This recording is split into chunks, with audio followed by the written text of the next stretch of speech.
जय श्री कृष्णा। जय गणपति बप्पा मोरिया। भगवान गणेश के जन्म के रूप में गणेश चतुर्थी मनाई जाती है। भगवान गणेश एक पूजनीय देवता है जिन्हें ज्ञान, समृद्धि और सौभाग्य से जोड़ा गया है। अब हम कृष्ण भगवान की सैमंतक मणि की गणेश जी की सुनेंगे। भगवान शंकर जी कहते हैं, आप लोग इस कथा को ध्यानपूर्वक सुनो। भादो शुक्ल चतुर्थी को देव गणेश जी के सुंदर फल देने वाली चतुर्थी का व्रत करें। स्त्री पुरुष जो भी इस व्रत को करते हैं वे सिंगरी कष्टों से मुक्त हो जाते हैं। सुनसान वन में, विपरीत परिस्थितियों में, कचहरी संबंधी मामलों में ये सब व्रत कामों में सफलता देने वाला है। गणपति जी को यह व्रत बहुत ही प्रिय है। सनत कुमार जी पूछते हैं कि पूरे काल में इस व्रत को किसने किया था, मृत्युलोक में कैसे शुरू हुआ, इसे विस्तार से बताइए। शंकर भगवान ने कहा, इस व्रत को सबसे पहले कृष्ण जी ने किया था। जब उन पर झूठा दोष लगाया गया तब उनके निवारण हेतु नारद जी ने उनसे इस व्रत को करने के लिए कहा था। सनत कुमार ने आश्चर्य से दोबारा यह प्रश्न किया, हे नंदी के स्वर, कृष्ण भगवान सृष्टि को रचने वाले, पालन करने वाले एवं नष्ट करने वाले हैं। निर्गुण एवं सगुण सब गुणों से युक्त है। ऐसे समस्त प्राणियों के हृदय में रहने वाले भगवान कृष्ण को झूठा दोष कैसे लगा? ये आश्चर्यजनक है। आप इस उपाख्यान को बताइए। भगवान शंकर जी कहने लगे, पृथ्वी का भार मुक्त करने के लिए विष्णु भगवान और हरदल बल्लाद जी वसुदेव के यहाँ पुत्र के रूप में जन्म लिया। मगध के राजा जरासंध के बार बार आक्रमण करने के फलस्वरूप कृष्ण जी ने समुद्र में सोने की द्वारकापुरी बनवाई। उस द्वारकापुरी में 16,000 रानियों के लिए 16,000 महलों को बनवाया। उन सब महलों में परिजत जात नाम के वृक्ष को लगाया। 56 करोड़ यादवों के लिए 56 करोड़ मकानों का निर्माण किया। इसके अतिरिक्त ब्राह्मण, क्षत्रिय, वैश्य और शूद्रादि लोगों के लिए निवास स्थान बनवाए जहाँ जनता शांति से रहती थी। उसी पुरी में उग्र नामक यादव के सत्यराजीत और प्रसन्नजीत 2 पुत्र हुए। समुद्र के किनारे सूर्य भगवान को प्रसन्न करने हेतु सत्यराजीत निराहार रहकर तपस्या करने लगे। सूर्य भगवान उनकी इस तपस्या से खुश होकर उनके सामने उपस्थित हुए। सत्यराजीत उनसे बहुत खुश हुए। सत्यराजीत प्रार्थना करने लगे, हे तेज के स्वरूप, हे शिव प्रकाशवान, हे भगवान, हे भास्कर, आपको मेरा बारंबार प्रणाम है। हे ग्रहों के राजा, हे चंद्रमा को प्रकाश देने वाले, हे संपूर्ण देवों के स्वामी, मैं आपको नमस्कार करता हूँ। आप मेरे पर प्रसन्न हो। सत्यराजीत की ऐसी प्रार्थना से भगवान सूर्य ने सत्यराजीत से मधुर वाणी में कहा, हम तुम पर बहुत खुश है। तुम जो चाहते हो वह हमसे मांग लो। हम तुम्हारी पूजा से संतुष्ट है। अब तुम इस सुंदर रत्न को ले लो, ये देवों को भी प्राप्त नहीं है। ऐसा कहते हुए भगवान ने मणि अपने गले से उतारकर उसे दे दी। भगवान सूर्यनारायण ने उससे कहा, यह मणि प्रतिदिन 24 मन सोना प्रदान करती है। इसके धारण करने के समय पवित्र रहना आवश्यक है। हे सत्यराजीत, अपवित्र समय शौचावस्था में धारण करने से पहनने वाले की मौत हो जाती है। ऐसा कहकर सूर्य भगवान अदृश्य हो गए। मणि को पहनकर सत्यराजीत सूर्य के समान तेजस्वी लगने लगे। उनके द्वारकापुरी में प्रविष्ट करने पर उस तेज के फलस्वरूप किसी को पता न चला कि किसका आगमन हो रहा है। उसी मणि के चमक से लोगों को यह लगा कि साक्षात सूर्य नारायण ही आए हैं। जब लोग पास में आए, साफ तौर से देखा तो उन्होंने जाना कि सूर्य नहीं, ये तो सत्यराजीत है जो कंठ में मणि धारण किए हैं। मणि को देखकर भगवान कृष्ण जी का मन ललचा गया, लेकिन उन्होंने मणि लेने की इच्छा नहीं की। इधर सत्यराजीत को यह संदेह पैदा हुआ कि कृष्ण जी कहीं मुझसे मणि न ले ले। इस संदेह से उसने मणि अपने भाई प्रसन्नजीत को दे दी और पवित्र रहकर उसे पहनने के लिए सावधान किया। एक समय शिकार के लिए प्रसन्नजीत कृष्ण जी के साथ उस मणि को धारण किए वन में गए। अपवित्रता के कारण प्रसन्नजीत को एक सिंह ने मार डाला। उस सिंह को रतन ले जाते हुए देख जामन ने उसे मार डाला। जामन ने मणि को अपने पुत्र को दे दिया। इधर कृष्ण जी शिकारियों के साथ द्वारिका में लौट आए। समस्त द्वारिका में रहने वालों ने कृष्ण जी को अकेला आया देख ये अनुमान लगाया कि मणि के लालच में श्री कृष्ण जी ने प्रसन्नजीत को मार डाला है। ऐसा कौन सा पाप है जो लोभ के लिए न करने वाला हो? वह तो अपने गुरुओं को भी मार डालता है। सब लोग ये चर्चा करने लगे। झूठा दोष लगने से कृष्ण जी का मन बहुत दुखी हुआ। वे बिना कुछ कहे लोगों के साथ लेकर शहर से बाहर चले गए। वन में श्री कृष्ण जी ने प्रसन्नजीत के सिंह द्वारा मृत पाया। कृष्ण जी की सवारी के साथ प्रसन्नजीत के पैरों के चिन्हों के सहारे वहां गए जहाँ रींछ ने सिंह को मारा था। खून की बूंदों के सहारे वे श्री कृष्ण उनकी गुफा में गए। रीछराज की गुफा बहुत ही डरावनी और अंधकार वाली थी, अतः प्रजाजनों को गुफा के दरवाजे पर छोड़कर कृष्ण जी समय अपने तेज से अंधकार को नष्ट करते हुए उस गुफा में 400 कोस तक चले गए। वहां पहुंचने पर उन्होंने एक सुंदर महल देखा जिसमें जामुन का पुत्र एक सुंदर मणि रत्न लटके पालने में झूला था। बालक के उस खिलौने स्वरूप मणि को लेने हेतु कृष्ण जी उसके पास खड़े हो गए। रूप से परिपूर्ण कमल के समान नेत्रों वाली किशोरी उस पालने को झुला रही थी। ऐसी सुंदर युवती को देखकर कृष्ण जी चकित हो गई।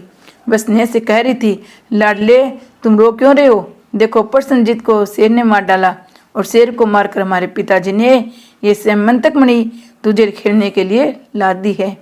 कमरनेल भगवान श्री कृष्ण जी को देखकर वह बाला कामातुर हो स्नेह प्यार भरी वाणी से कहने लगी, मेरे पिताजी के देखने से पूरे आप यहाँ से चले जाइए।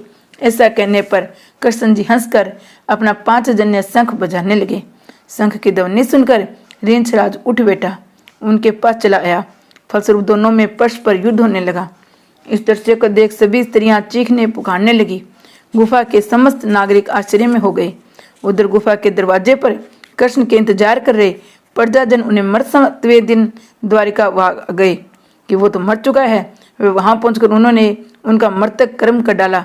इधर गुफा के भीतर भगवान कृष्ण और रींछराज में 21 दिन तक लगातार आपस में युद्ध होता रहा।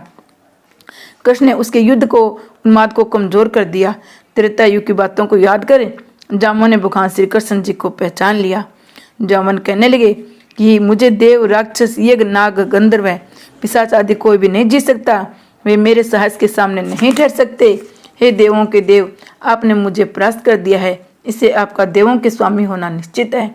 मैं जान गया आप भगवान विष्णु का तेज है, कोई और इतना बलशाली नहीं हो सकता।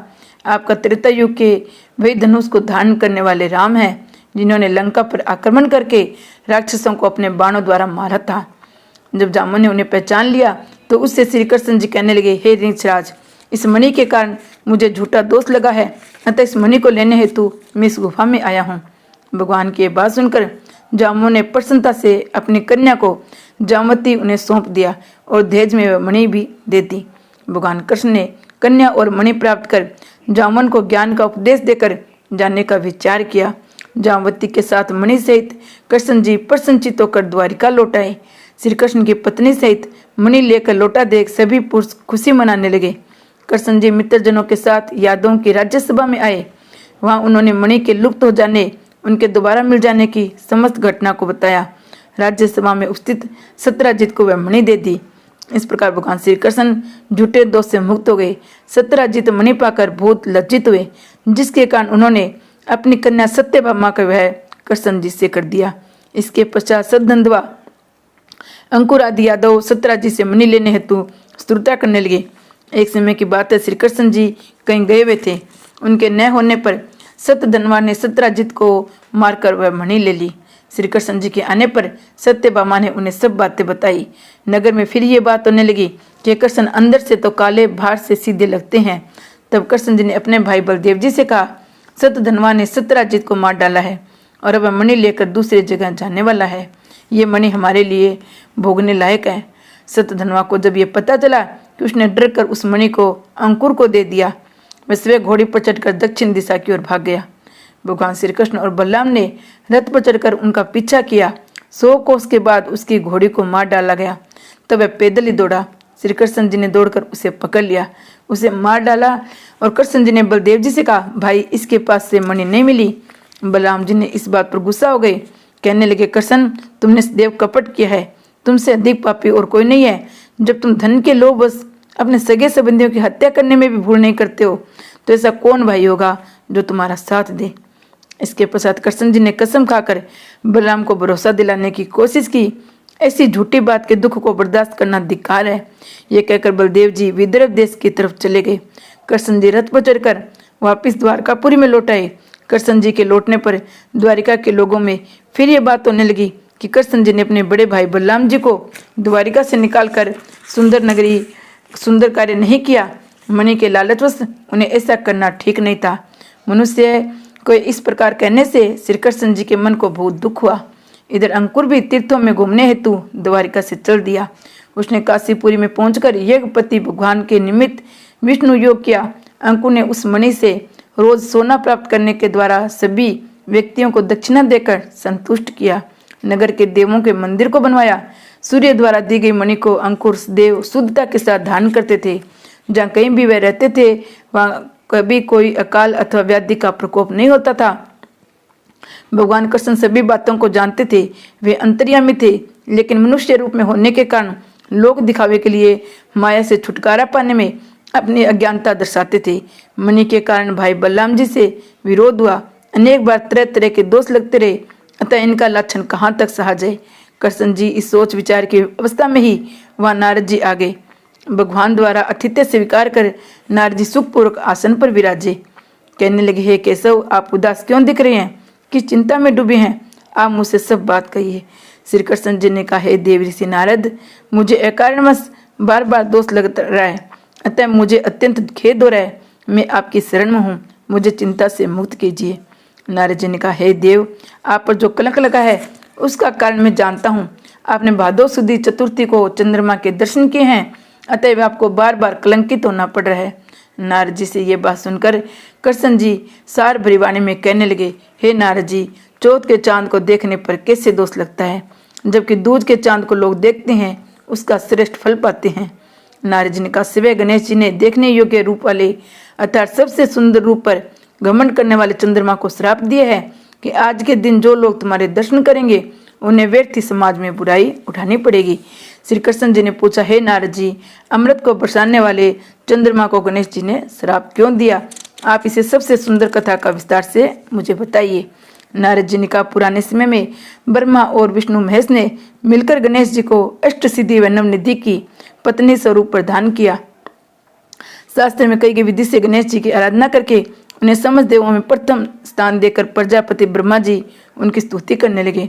ब्रह्मा जी ने कहा, हे हाथी के समान मुख वाले, हे गणपति, हे लंबोदर, हे वरदायक, हे सृष्टिकर्ता, पालन और संहार करता गणेश जी, जो मनुष्य श्रद्धा भक्ति पूर्वक आपको लड्डू चढ़ाकर पूजा करेंगे उनके सभी विघ्न बाधाएं दूर हो जाएगी, उनको दुर्लभ सिद्धि मिलेगी, इसमें कोई संशय नहीं है। आपको आराधना के बिना जो देवता या दानव सफलता की इच्छा करते हैं उन्हें अरबों कल्प तक भी सिद्धि नहीं मिलती। हे गणपति जी, आपकी कृपा दृष्टि के फलस्वरूप विष्णु पालन करते हैं, शिव जी संहार करते हैं। ऐसी स्थिति में मेरी सामर्थ्य नहीं है कि जो मैं आपसे प्रार्थना कर सकूं। ब्रह्मा जी के मुख से ऐसी प्रार्थना सुनकर गणेश जी ने कहा, हे सृष्टि के रचयिता ब्रह्मा जी, मैं आपकी प्रार्थना से बहुत खुश हूँ। आपकी जो इच्छा हो वह वर के रूप में मुझसे मांग लीजिए। ब्रह्मा जी ने कहा, मुझे सृष्टि की रचना में किसी तरह की बाधा न हो। गणेश जी ने प्रश्न मन से कहा, ऐसा ही होगा। ब्रह्मा जी मन चाहे वरदान पाकर अपने लोक को चले गए। इधर गणेश जी की स्वेच्छा से अपना अद्वितीय स्वरूप धारण कर आकाश के रास्ते चंद्रलोक में जा पहुंचे। रूप से गर्भी चंद्रमा ने गणेश जी की लंबी सूंड, हाथी के समान बड़े कान, लंबे दांत, मोटा पेट, चूहे पे सवार हुए इसे हंसी आने वाले को रूप को देखा। इसे अद्भुत रूप को देखकर चंद्रमा को हंसी आ गई। इस पर गणेश जी क्रोध हो गए, उनकी आंखें क्रोध से लाल हो गई।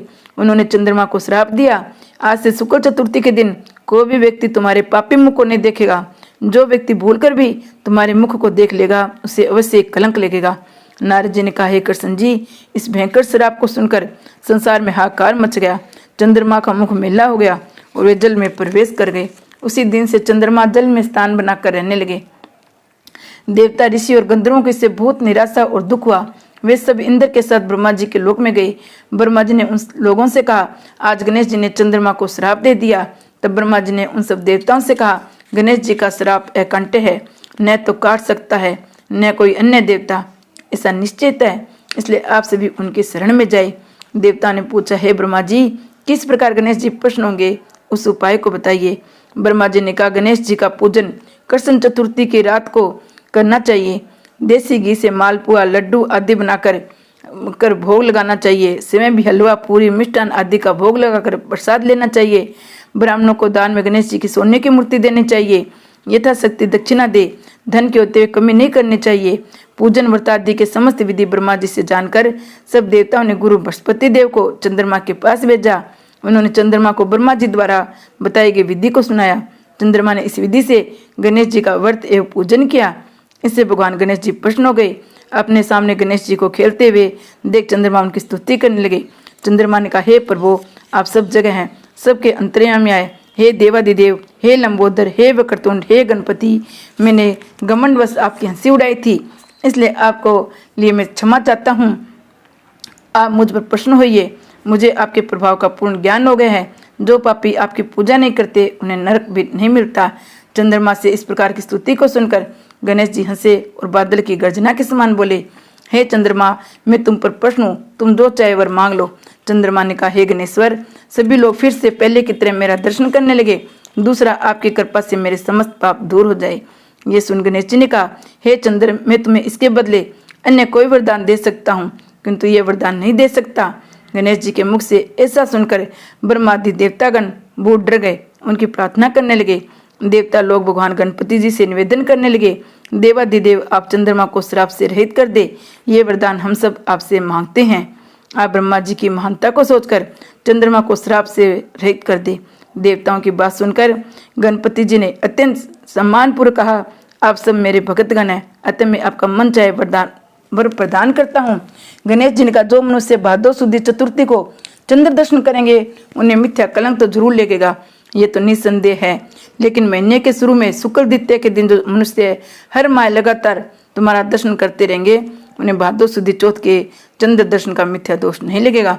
नारद जी कहते हैं, वसुदेव, उसी वक्त से द्वितीया के दिन सब पुरुष आदर से चंद्रमा के दर्शन करने लगे। गणेश जी ने स्वयं दूज को चंद्रमा को दर्शन का विशेषता को बताया है। लेकिन दूज के चंद्र दर्शन करने वाले जो पापी भाद्र शुक्ल चतुर्थी का तुम्हारा दर्शन करेंगे उन्हें 1 वर्ष के अंदर ही झूठा कलंक भोगना पड़ेगा। तत्पश्चात चंद्रमा ने गणेश जी से दोबारा पूछा, यदि ऐसी घटना हो जाए तो हे गजानन, आप किस तरह प्रश्न होंगे, कृपया करके बताए। श्री गणेश जी ने कहा, कृष्ण पक्ष की हरेक चतुर्थी जो मनुष्य लड्डू का भोग लगाकर मेरी अर्चना करेंगे, विधि सहित रोहिणी के साथ तुम्हारी पूजा करेंगे, जो लोग मेरे सोने की मूर्ति का पूजन करके कथा को सुनेंगे, ब्राह्मणों को भोजन एवं दान देंगे, मैं हमेशा उनके दुखों को नष्ट करता रहूंगा।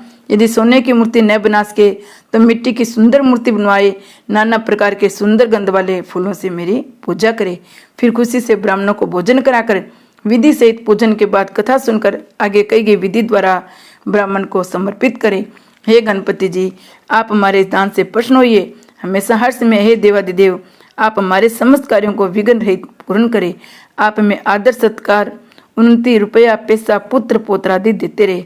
हमारे कुल में योग्य, गुणी और आपके भक्त पुत्र उत्पन्न होते रहेंगे।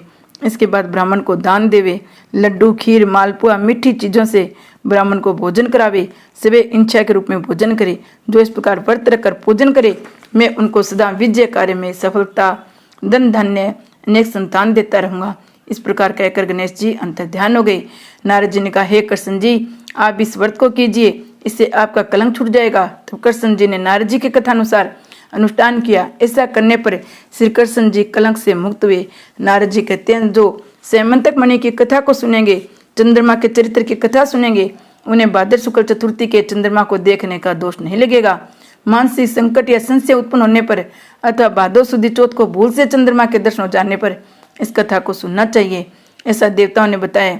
जो कृष्ण जी ने गणपति जी की पूजा करके व्रत और पूजन से उन्हें खुश किया। स्त्री पुरुषों पर किसी प्रकार की मुसीबत आने पर इस व्रत को करने से उनके समस्त मनोकामनाएं पूर्ण होती है। संकटों का नाश करने वाले भगवान गणपति जी की प्रसन्नता से मनुष्य को संसार के सभी वस्तुएं आसानी से प्राप्त होता थे। जय गणपति बप्पा मोरिया।